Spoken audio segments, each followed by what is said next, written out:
Ang ginagawa natin na Union Lab-O-Matic spin dryer. Dumi. Natanggal na natin yung tab. Ito yung belo set.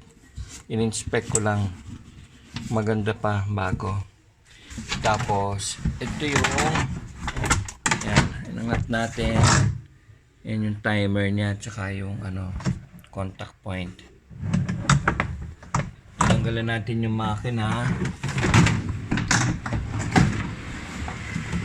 Kasi nga sunog.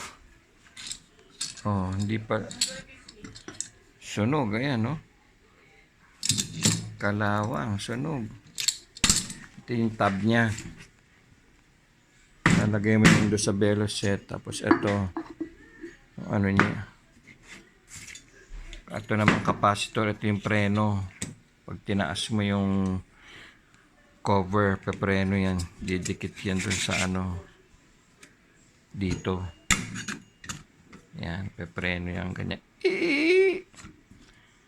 Mukha naman malakas yung capacitor pa. Talagang lang to. Nasunog. Okay. Bili tayo ng motor. Mas mabuti daw bumili ng bago kaysa magpa-rewind.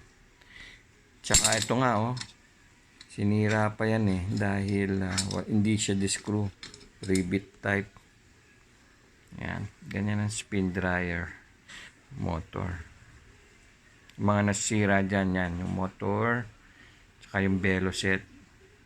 Pag tumagas yung belo set, delikado, pwede niya short tong motor.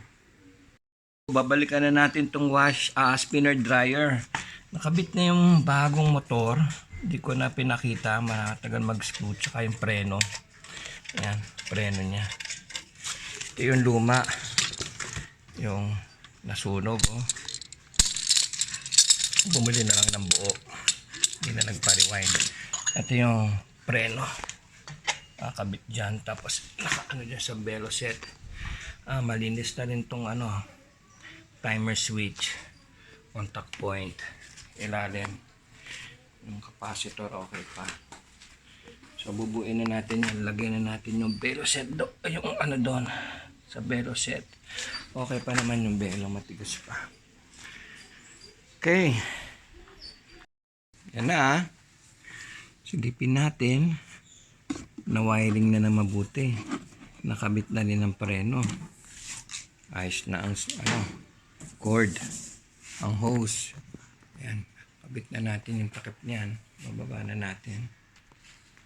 Malinis na rin yan. Ayan, tinetesting with water kasi yan.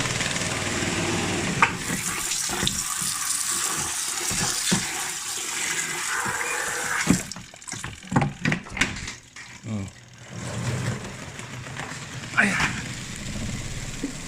Walang tulo yan. Walang talsik. Smooth yan. Yan ang gawa ni Fantastic Man. Kung may preno. Approved. Fantastic Man strikes again.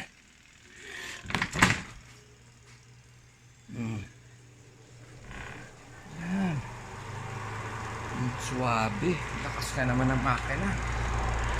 Okay. Naka-plastic yung mga wiring, capacitor.